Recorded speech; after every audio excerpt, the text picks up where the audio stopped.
बॻा पहिरीं त शौक़त शोरे इल्मी अदबी जी कंहिंखां बि निकल कोन्हे हुनखे यादि करणु असां सभिनी जो फ़र्ज़ु आहे इल्मी इदारा अदबी इदारा यादि कनि पिया यूनिवर्सिटी जो सुनालाजी में रहियो ऐं अदबी बोर्ड में रहियो त इन्हनि इदारनि खे बि खपे त उनखे यादि करणु खपे बहरहाल ही हिकिड़ी कोशिशूं आहिनि ऐं बाक़ी जेतिरे क़दुरु चेयर हिन मक़सदु चेयरूं केतिरियूं आहिनि ऐं उहे केतिरियूं कमु न पियूं कनि सवाइ नाले करण सां चेयर न थींदी पर असांजी कोशिशि इहा आहे जीअं साईं सरदार शाह चयो आहे त शौक़त जूं जेके बि जो लिटरेचर आहे लिखियलु असीं हुनजी इंथालॉजी ठाहे कंदासीं हुन जूं कहाणियूं हुन जा ड्रामा शौक़त शोरे साहिब जो कमु घणे तरफ़ो आहे पहिरियों त हुनजो जेको वॾो कमु आहे उहो अदब में आहे ख़ासि तौर ते अफ़सानवी अदब में कहाणी हुन जेका लिखी आहे उहा एतिरी त जदीद आहे ऐं एतिरी त माना अॻिते ॾिसंदड़ कहाणी आहे जो जेको रिवायती कहाणी जा मौज़ू हुया या उन दौर में जेको ख़ासि तौर ते हक़ीक़त निगारी समाजी हक़ीक़त निगारीअ जे चौगिर्द घुमंदड़ कहाणियूं इन कहाणीअ उन कहाणी खे ॿ विखूं अॻिते वधाए फ़र्द जी ज़ात उनजी दाख़िली दुनिया उनजा अहसास ख़्वाब उन्हनि तरफ़ खणी आई ऐं मारूज़ी ज़िंदगीअ खे दाख़िली निगाह सां ॾिसण जी जेका नई रिवायत आहे उहा असल में जिन टिनि चइनि माण्हुनि विधी माणिक मुश्ताक शोरे ऐं शौक़त सिंह शोरे त मां सम्झां थो शौक़त साहिबु उन सभिनी में हिकिड़ो निहायत अहम ऐं मुख्य माण्हू आहे ॿी जेका ख़ासि ॻाल्हि आहे शौक़त साहिब जी सा इहा आहे त हू इदारे साज़ माण्हू मिसाल सिंधलाजी जी डायरेक्टर जी हैसियत में जेकॾहिं तव्हां हुनजा 8-9 साल ॾिसंदव त सिंधलाजी एतिरी त मुतहरिक आहे ऐं हर रोज़ु उते का न का सरगर्मी थी रही आहे शाइर अदीब अची रहिया आहिनि दुनिया जा आलिम स्कॉलर हिंदुस्तान जा अदीब जेके आहिनि उहे तव्हांखे उते ईंदे मिलंदा सिंधला जी जेका लाइब्रेरी आहे उन में केतिरा ई नवां जेके दस्तख़त आहिनि किताब जेके आहिनि उहे उते जमा थी रहिया आहिनि म्यूज़ियम में सुधार ऐं वाधारा थी रहिया आहिनि त उन इदारे खे इन क़ाबिल बणायो जो उहो पंहिंजे जेको उन माज़ी जो जेतिरो बि थियल कमु हो उन में हिकिड़ी नवाण ऐं जिदत पैदा थी ऐं सिंधला जी हिकिड़े अहम ऐं जदीद इल्मी इदारे जी हैसियत अख़्तियार करे वियो साॻी रीति शौक़त साहिबु तव्हां ॾिसंदो त हिंदुस्तान ऐं सिंध जे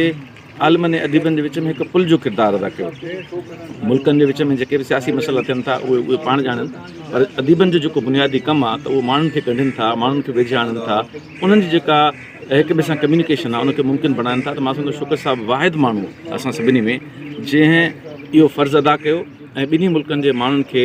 दिलियूं वेझे आंदो ऐं हिन सॼी दुनिया जी जेका सिंधी कम्यूनिटी आहे सिंधी ॻाल्हाईंदड़ माण्हुनि सभिनी वटि शौक़त शोरे जी हिकु जेतिरी हैसियत ऐं हिकु जेतिरो मक़ामु आहे ऐं इहो ई सबबु आहे जो हिंदुस्तान में हुनजा किताब तर्जुमो थिया हिंदीअ में अंग्रेज़ीअ में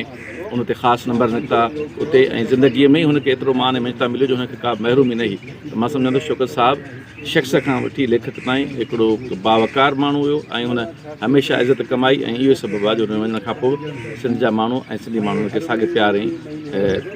एतिराम सां ॾिसंदा शौक़त हुसैन शोरो बुनियादी तरह से जदीद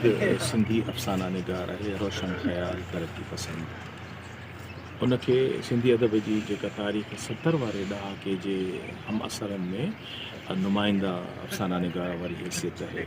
शौक़त असांजो ज़ाती दोस्त है ऐं अॼु जॾहिं असीं शौक़त साईं जे तुरबत ते पहिरीं वरसी ते गॾिया आहियूं त मूंखे पूरे वसूख़ सां मैसेज बि ॾियणो आहे त उहो अदीब कलमकार हो जंहिं पंहिंजे पोयां मोहबतूं छॾियूं आहिनि दोस्तियूं छॾियूं आहिनि इन करे तव्हां ॾिसंदव त हुनजी पहिरीं वरसीअ ते ई असांजे डॉक्टर इसाक़ समीर साहब जेको चेयरमैन आहे सिंधी लैंग्वेज अथॉरिटीअ जो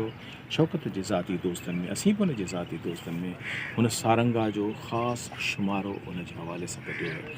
ऐं न्याज़ पंवर साहिबु तव्हां ॾिसंदव त हुन उर्दू में शौक़त हुसैन शोरो हिकु अहद साज़ अफ़साना निगार ही हिकिड़ा हैरत अंगेज़ मोहबतुनि जा मुज़ाहिरा आहिनि जेके असांजे डॉक्टर इसाक़ समीर जी न्याज़ पंवर कया आहिनि इहो सबूत काफ़ी आहे त शौक़त शख़्सी लिहाज़ खां पंहिंजे पोयां मोहबतूं छॾे वियो आहे ऐं उन मोहबतुनि जो सलाम पेश करण जे लाइ अॼु असांजी हिते सोसाइटी में जेको कब्रिस्तान आहे जामशेरे वारनि जो उते थिया आहियूं शौक़त खे यादि पिया कयूं जेसिताईं असीं ज़िंदा आहियूं असांजे दिलनि में असांजे निगाहुनि में यादुनि में शौक़त सदा हयात आहे शोरो साहब हुन कहाणी नावल ते तमामु सुठो कमु आहे, ड्रामा ते तमामु सुठो कमु आहे। उन खां अलावा हुनजी हिकिड़ी सुञाणप सिंधी इंडस्ट्री जे हवाले सां बि सिंधी इंडस्ट्री जो तमामु सुठो ऑफिसर रहियो आहे ऐं जेतिरो वक़्तु बि हू मुख़्तलिफ़ पोज़ीशन्स ते रहियो आहे हुन तमामु सुठो कमु कयो आहे। ऐं शौकत हुसैन शोरे जहिड़ा माण्हू कॾहिं बि मरी नथा सघनि। जिस्मानी तौर ते यकीनन हू असां खां विछड़ी वियो आहे, पर हू पंहिंजनि लिखणनि में ऐं पंहिंजनि यादगिरियुनि में असांजे दिलनि में सदाईं ज़िंदा रहंदो। हुन जूं जेके कहाणियूं हुन जा जेके किताब आहिनि उहे हुनखे ज़िंदा रखिया। त जेके बि आलम अदीब ऐं शाइर आहिनि उहे पंहिंजे कम जे हवाले सां सदाईं ज़िंदा रहंदा। ऐं शौकत साहिबु असांजो इलाही प्यारो लेखक हुजण सां गॾु असांजो इलाही दिलि भरियो दोस्त बि हुयो, हुन सां इलाही मुहबतूं हुयूं ऐं हुन सां सदाईं के माण्हू बाद मरण जे यादि न कंहिंखे ईंदा आहिनि, के माण्हू तारीख़ में नक्श उभारे ॾींदा आहिनि। शौकत हुसैन शोरो जेको सिंध ॼाओ हुयो, जेको बहितरीनु ड्रामा निगार, बहितरीनु ड्रामा निगार, कहाणीकार ऐं हिकिड़ो तमामु सुठो इंसानु हुयो जंहिंमें सभु ख़ूबियूं हुयूं। जेको घणरुखी शख़्सियत हुयो,